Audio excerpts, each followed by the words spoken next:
अस्सलाम वालेकुम प्यारे बच्चों। तो प्यारे बच्चों, आज के सबक में हम पढ़ेंगे सवालिया जुमले के बारे में। किसके बारे में बेटा? जुमले के बारे में, यानी वो जुमला जिसके जरिए हम सवाल पूछते हैं। तो चलिए हम शुरू करते हैं। बेटा आप देखिए यहाँ पर लिखा हुआ what is this, what is that. ये आपको मैंने पढ़ा दिया है, लेकिन यहाँ लिखने का मकसद ये है कि ये जो है इज दिस अ पर्स और व्हाट इज दिस, इन दोनों जुमले के बोलने का जो साउंड है वो अलग है।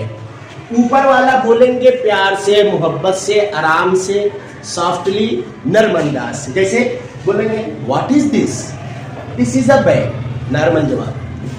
What is that, that is a book. ठीक, समझ में आ रहा है? लेकिन जब हम ये वाला जुमला बोलेंगे, इसको थोड़ा बुलंद आवाज से बोलेंगे, थोड़ा तेज आवाज से बोलेंगे। कैसे बोलेंगे? चलिए हम बोल के दिखाते हैं। Is this a purse? आपका जवाब भी वैसे ही रहेगा, yes this is a purse. पूछा जाएगा is that a classroom? Yes that is a classroom. पूछा जाएगा is this a pencil? No this is not a pencil. ठीक है, ऊपर वाला जवाब आपको आहिस्ता नर्म आवाज से देना है। ठीक है, और जब आपको सवाल करना है तो आहिस्ता पूछना है। लेकिन जब नीचे वाला हो, ये जब आप सवाल करेंगे या जवाब देंगे तो थोड़ा आप बुलंद आवाज करके जवाब देंगे। तो चलिए अब हम इसको जुमला बनाने का तरीका सीखते हैं। तो प्यारे बच्चों, इसके बारे में आपने पढ़ चुका है। ये क्या है कि इंग्लिश का है बेटा? What is this. गुड। ये क्या है? What is this. इसका जवाब आएगा। अगर बैग के बारे में पूछा जा रहा है व्हाट इज दिस, आप कहेंगे दिस इज अ बैग। अगर नोटबुक के बारे में पूछा जा रहा है व्हाट इज दैट, तो आप कहेंगे दैट इज अ नोटबुक। अगर पंखे के बारे में पूछा जा रहा है व्हाट इज दिस, तो आप कहेंगे दिस इज अ फैन। ठीक है, अब नीचे देखिए, इज दिस अ पर्स?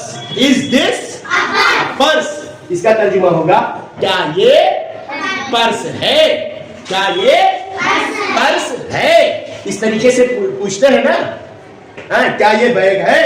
क्या ये जूता है? क्या ये टोपी है? ऐसे पूछते हैं, नहीं पूछते हैं? ऐसे ही इंग्लिश में भी पूछते हैं। इंग्लिश में पूछेंगे इज दिस अ पर्स। अब इसको भी आप दो जगह बांटिए। कितनी जगह? इज दिस, क्या ये है? इज दिस, क्या ये है?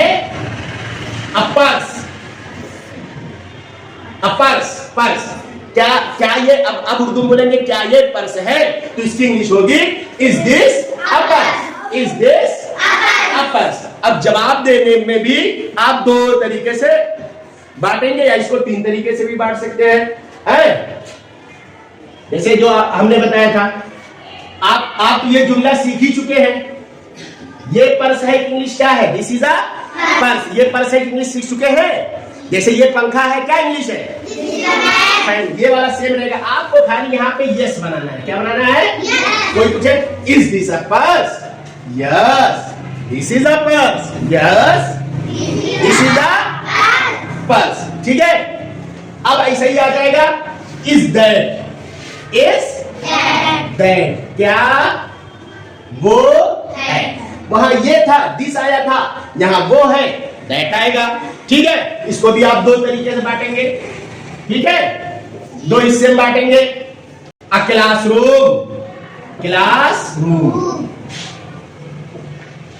ठीक है, इज दैट अ क्लासरूम? क्या ये क्लासरूम है?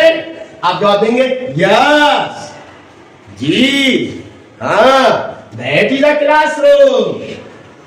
हाँ वो क्लासरूम है। Is that a classroom? क्या वो क्लासरूम है? Yes that is a classroom.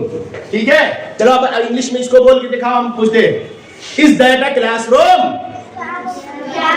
English में is that a classroom? Yes that is a classroom. Is that a classroom?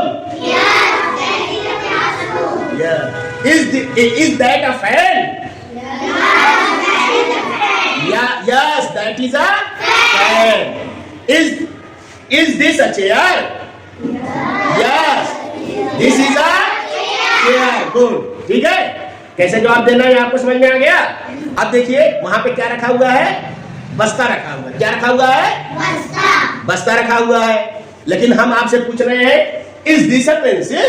Is this a pencil? Is this, क्या वो है a pencil? Pencil तो आप कहेंगे नो, नहीं, this is not a pencil. ये pencil नहीं है। No, this is not a pencil. ये पेंसिल नहीं है। ठीक है, अब ऐसे ही वहां पे रखा हुआ मार्कर। क्या रखा हुआ है? मार्कर वहां पे रखा हुआ है। अगर हम वहां पे पूछे, is that a tape? Is that a tape? तो आपका जवाब आएगा नो, नहीं, that is a marker. That is a marker, क्योंकि वहां पे मार्कर रखा हुआ है। क्या रखा हुआ है? मार्कर। हम आपसे क्या पूछ रहे हैं कि क्या वहां पे टेप रखा हुआ है? तो उर्दू में आप जवाब देंगे नहीं, वो मार्कर रखा हुआ है। ऐसे ही इंग्लिश में अगर कोई पूछे, is that a tape? Is that a tape? तो आप कहेंगे no, that is a marker. That is a marker. ऐसे ही यहाँ पे कोई और चीज रखी हुई है, कोई पूछ रहा है, इज दिस अ पेंसिल? तो आप कहेंगे no, this is not a pencil. This is not a pencil.